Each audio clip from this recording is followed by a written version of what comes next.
Hi friends, welcome to வல்லமை IAS academy. இன்றைக்கி நம்ம என்ன பார்க்க போகிறோம் அப்படின்னா, டேர்ம் 2ல் இருக்கக்கூடிய இலக்கண பகுதி பார்க்க போகிறோம். ஆல்ரெடி டேர்ம் 1ல் இருக்கக்கூடிய டெட்டுக்கான இலக்கணம் 3 இயல்களையும் நம்ம முடிச்சிட்டோம். இப்போ நம்ம ஸ்டார்ட் பண்ண போகிறது செகண்ட் டேர்மில் இருக்கக்கூடிய ஃபர்ஸ்ட் லெசன் ஸ்டார்ட் பண்ண போகிறோம். சரியா? ஸோ அந்த 3த்தையும் பார்க்கல அப்படின்னா பார்த்துட்டு வந்துருங்க. ப்ரீவியஸ் இயர் கொஷின் டிஸ்கஸ் பண்ணியிருக்கோம். அதுபோல் 3 இயல்கள் 6ஆம் வகுப்பில் இருக்கக்கூடிய ஃபர்ஸ்ட் டேர்மில் இருக்கிற 3 இலக்கணமுமே கம்ப்ளீட் பண்ணியாச்சு. ஸோ அது எல்லாமே ஆர்டராக பாருங்கள். இப்போ நம்ம பார்க்க போகிறது செகண்ட் டேர்மில் இருக்கக்கூடிய இலக்கணம் ஃபர்ஸ்ட் லெசன். சரியா? அது என்ன அப்படின்னு பார்த்தீங்கன்னா, இன எழுத்துக்கள் அப்படிங்கிறது தான் பார்க்க போகிறோம். இன எழுத்துக்கள். ஸோ பார்க்கலாமா? இன எழுத்துக்கள் அப்படின்னா என்ன அப்படின்னு முதல்ல தெரிஞ்சுப்போம். இப்போது ஒரு எழுத்துக்கு இனமாக இன்னொரு எழுத்து இருக்கும். அதுக்கு பேர் தான் என்ன அப்படின்னா இன எழுத்துக்கள். இனமாக அப்படின்னா எனக்கு புரியல சார் அப்படின்னா, இப்போது ஆ அப்படின்னு ஒரு உயிர் எழுத்து இருக்கு இல்லையா? ஆ அப்படிங்கிற உயிர் எழுத்துக்கு ஆ அப்படிங்கிற அந்த நெடில் எழுத்து வருது பாருங்க, அதுதான் இணை எழுத்து. அப்போ ஒரு எழுத்துக்கு ஃப்ரெண்டாக இன்னொரு எழுத்து இருக்கும் அப்படின்றது தான் இணை எழுத்துக்கள். சரிங்களா? ஸோ அதை நம்ம போக போக எல்லாமே பார்க்கும்போது உங்களுக்கு ஈஸியாக புரியும். ஓகேவா? ஃபர்ஸ்ட் பாருங்க, இணை எழுத்துக்கள். முதல்ல இணை எழுத்துக்கள் எப்படி பிறக்குது அதை தெரிஞ்சுப்போம். ஒலிக்கும் முயற்சி, பிறக்கும் இடம் ஆகியவற்றில் ஒற்றுமை உண்டு. சில எழுத்துக்கள் கழுத்திலிருந்து பிறக்கும், சில எழுத்துக்கள் வயிற்றிலிருந்து பிறக்கும், சில எழுத்துக்கள் நாவிலிருந்து பிறக்கும். இது போல அது பிறக்கக்கூடிய இடம், அதே போல ஒலிக்கக்கூடிய முயற்சி, இதை பொறுத்து தான் என்ன சொல்றாங்க அப்படின்னா அதுல ஒற்றுமை இருக்கும். அதுதான் என்னன்னா இனவெழுத்துக்கள் அப்படின்னு சொல்றாங்க. சரியா?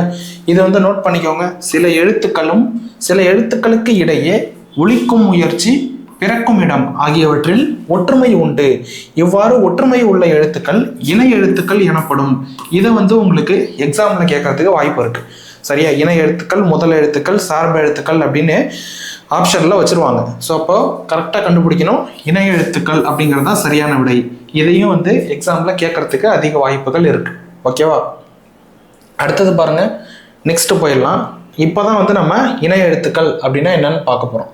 இணை எழுத்துக்கள் அப்படிங்கிறது மொத்தமா நம்ம வல்லினம், மெல்லினம், இடையினம் அப்படின்னு படிச்சிருக்கோம் இல்லையா? வல்லினம், மெல்லினம், இடையினம். இதுல ஈஸியா சொல்லித்தரம் பாருங்க. இக்குல இருந்து இன்னு வரைக்கும் இருக்கக்கூடிய மெய்யெழுத்துக்கள் இருக்கு இல்லையா? இந்த மெய்யெழுத்துக்கள்ல எந்த எழுத்துக்கு எந்த எழுத்து இணை எழுத்தாக வரும் அப்படிங்கிறத இப்ப நம்ம பார்ப்போம். ஸோ ஃபர்ஸ்ட் வல்லினம் அப்படின்னாலே நமக்கு என்ன தெரியும்? கசட தவற வல்லினம், கசட தவற வல்லினம். அப்போ இந்த வல்லினத்துல நம்ம புள்ளி வச்சோம் அப்படின்னா அதை நம்ம என்ன சொல்லுவோம்? வல்லின மெய். அப்போ மேல புள்ளி வச்சோம்னா அது என்ன ஆகிடும்? மெய் எழுத்தா மாறிடும். அப்ப அது வல்லின மெய் எழுத்து. இந்த வல்லின மெய் எழுத்துக்கு இணை எழுத்துக்கள் என்னென்ன அப்படின்னு பார்த்தீங்கன்னா,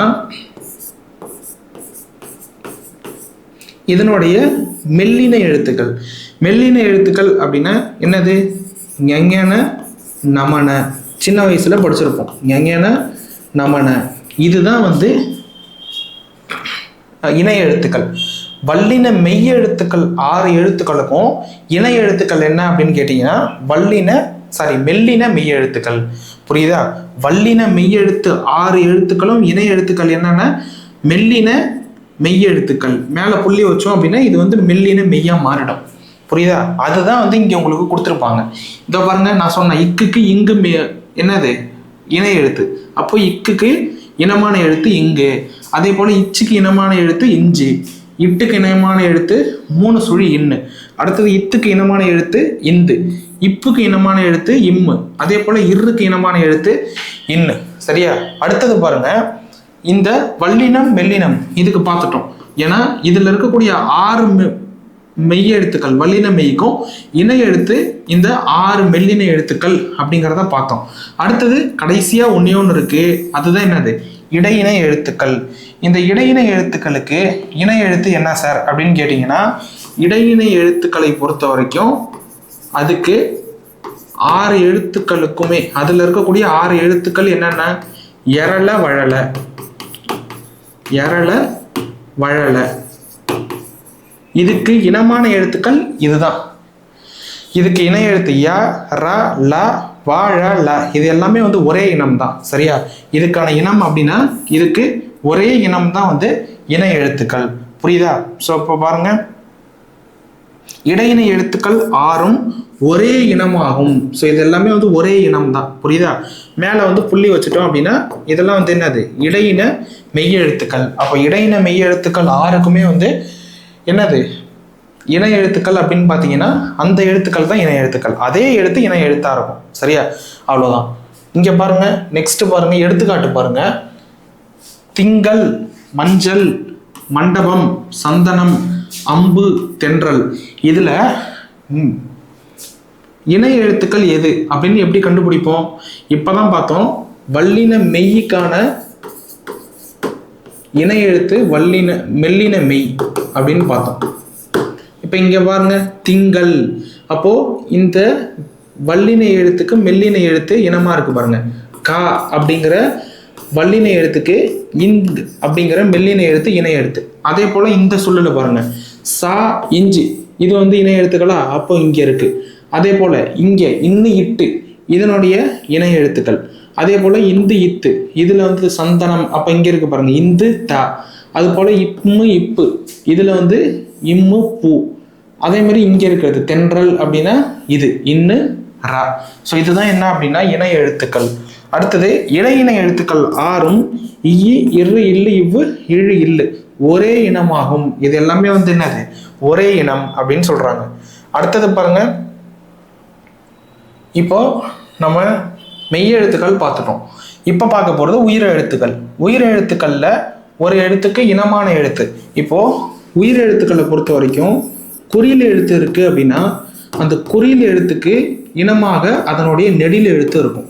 உயிரெழுத்தை பொறுத்த வரைக்கும் இதுதான் வந்து இணை எழுத்துக்களில் இப்படி தான் வந்து ஃபாலோ பண்ணுவோம். சரியா? குறியில் எழுத்து இருக்குது அப்படின்னா அதுக்கு இனமான எழுத்து நெடில் எழுத்து. புரியல சார் அப்படின்னா, ஆ அப்படிங்கிற உயிரெழுத்து இருக்குன்னா ஆ அப்படிங்கிற நெடில் எழுத்து இதுக்கு இணை எழுத்தாக இருக்கும். அதே போல் ஈ அப்படிங்கிற குறியில் எழுத்து இருக்குன்னா இதனுடைய நெடில் என்னது, ஈ. அப்போது இந்த நெடில் எழுத்து வந்து இந்த குறியிலுக்கு இணை எழுத்து. அதே போல் ஊ அப்படின்னா இதுக்கு இணை எழுத்து என்ன அப்படின்னா ஊ. ஸோ இதுதான் இங்கே கொடுத்துருப்பாங்க பாருங்க. ஆ அப்படிங்கிறதுக்கு இணை எழுத்து ஆ. அதே போல ஈ அப்படிங்கிற இணை சொல்லுக்கு இணை எழுத்துக்கு இணை எழுத்து இதனுடைய நெடில் எழுத்து ஈ. அப்போ ஊக்கு ஊ. அதே போல ஏக்கு ஏ. அடுத்தது இதை வந்து விட்டுருங்க இப்போதைக்கு, இது ரெண்டுத்தையும் விட்டுருவோம். ஓக்கு இதனுடைய நெடில் எழுத்து ஓ. இந்த இடத்துல உங்களுக்கு என்னவாகும், குழப்பமாகும். ஈக்கு ஐ அப்படிங்கிற இந்த உயிர் எழுத்துக்கும் அவு அப்படிங்கிற உயிர் எழுத்துக்கும் என்ன சார் இணை எழுத்தா இருக்கும் அப்படின்னு கேட்டீங்கன்னா, ஐ அப்படிங்கிறத அழுத்தி சொல்லி பாருங்க, ஐ. அப்போ ஈ சவுண்டு வருது. அதனால இதுக்கும் இணை எழுத்து என்ன அப்படின்னா ஈ தான். அடுத்தது அவு அப்படிங்கிறதுக்கு இணை எழுத்து என்ன அப்படின்னு பார்த்தீங்கன்னா ஊ. ஏன்னா அவு அப்படின்னு சொல்லி பாருங்க, அப்போ அழுத்தி சொல்லும் போது ஊ அப்படிங்கிற சவுண்டு வருதா, அப்போ இதுக்கும் வந்து ஊங்கிறது தான் இணை எழுத்து. அப்போ ஈயை பொறுத்த வரைக்கும் 2 இணை எழுத்துக்கள் இருக்கு. என்னென்ன, ஒன்று ஈ, இன்னொன்று ஐ.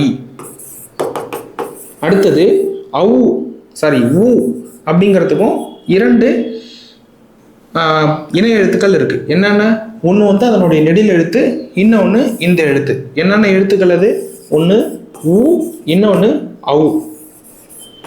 இது வந்து எக்ஸாம்பிள் கேட்பாங்க. இனவெழுத்துக்களில் எந்தெந்த எழுத்துக்களுக்கு 2 இணை எழுத்துக்கள் உண்டு அப்படின்னு கேட்டாங்கன்னா இதுதான். ஈ மற்றும் ஊக்கு தான் வந்து 2 இணை எழுத்துக்கள் வரும். மிச்ச எழுத்துக்கள் எல்லாத்துக்குமே வந்து அதனுடைய குறில் அதனுடைய நெடிலுக்கு வந்து இணை எழுத்தா இருக்கும். புரியுதா? உயிர் எழுத்தை பொறுத்த வரைக்கும் இதுதான் வந்து இணை எழுத்துக்கள்ல இப்படிதான் வந்து நம்ம இணை எழுத்துக்கள் கண்டுபிடிக்கணும். அடுத்தது அளபடையில் மட்டுமே நெடிலை தொடர்ந்து அதன் இனமாகிய குறில் எழுத்து சேர்ந்து வரும். இப்போ இங்கே பாருங்க, ஓதல் அப்படின்னு இருக்கா. அப்போ இங்கே பாருங்க, குறிலுக்கு இனமா அதனுடைய நெடில் வந்திருக்கு. அளபடையில் மட்டுமே நெடிலை தொடர்ந்து அதன் இனமாகிய குறில் எழுத்து சேர்ந்து வரும். நெடில தொடர்ந்து இங்கே பாருங்க, நெடில தொடர்ந்து அதனுடைய குறில் வருமா அளபடையில். அடுத்தது தூவும் அப்படின்னு கொடுத்துருக்காங்க. தூவும். அப்போ இந்த தூ அப்படிங்கிறது என்னது, ஊ சவுண்டில் வருதா. அப்போ இது வந்து நெடில், இந்த நெடில தொடர்ந்து குறில் வருது. அதான் சொல்லியிருக்காங்க அளபடையில் மட்டும் இப்படி வரும் அப்படிங்கிறத சொல்றாங்க. ஸோ அடுத்தது ரொம்ப ரொம்ப முக்கியமானது, தமிழ் எழுத்துக்களில் எந்த எழுத்துக்கு இணை எழுத்து கிடையாது இல்லை அப்படின்னு பார்த்தீங்கன்னா ஆயுத எழுத்தான அக்கு அப்படிங்கிறதுக்கு மட்டும்தான். சரியா? அதுக்கு மட்டும்தான் என்ன கிடையாது, இணை எழுத்துக்கள் அப்படிங்கிறதே கிடையாது. மீதி எல்லாத்துக்குமே உண்டு. உயிர் எழுத்துக்களுக்கு உண்டு, மெய் எழுத்துக்களுக்கு உண்டு. ஆனால் இதுக்கு மட்டும் கிடையாது. எதுக்கு? ஆயுத எழுத்துக்கு இல்லை. சரிங்களா? ஸோ இப்போ வந்து நம்ம என்னென்ன பார்த்தோம் அப்படிங்கிறத ரிவைஸ் பண்ணிடுவோமா? இணை எழுத்துக்களில் என்னென்ன பார்த்துருக்கோம் அப்படிங்கிறத இங்கே நான் ஷார்ட்டாக உங்களுக்கு சொல்கிறேன் பாருங்கள். ஸோ ஃபஸ்ட்டு பாருங்கள், இணை எழுத்துக்கள்.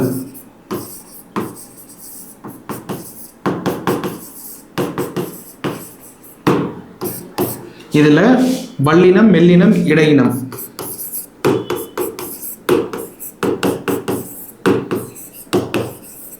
அடுத்தது எங்கேயான நம்மன.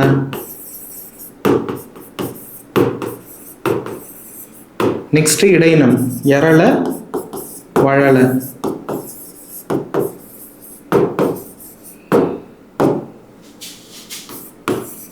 இது வல்லின மெய், இது மெல்லின மெய்,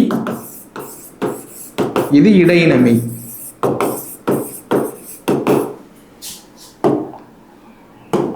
இங்க பாருங்க,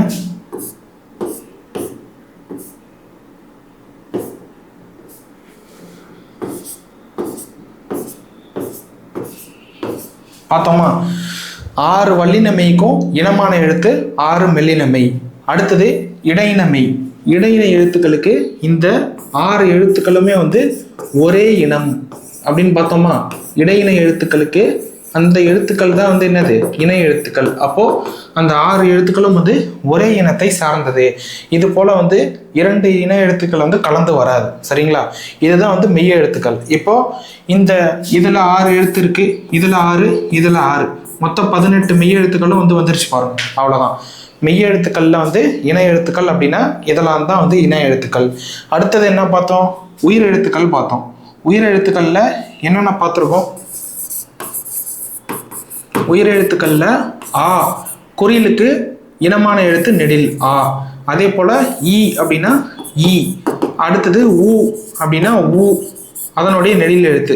ஏ, இதுக்கான நெடில் எழுத்து ஏ. அடுத்தது ஐ. ஐக்கு என்ன பார்த்தோம்?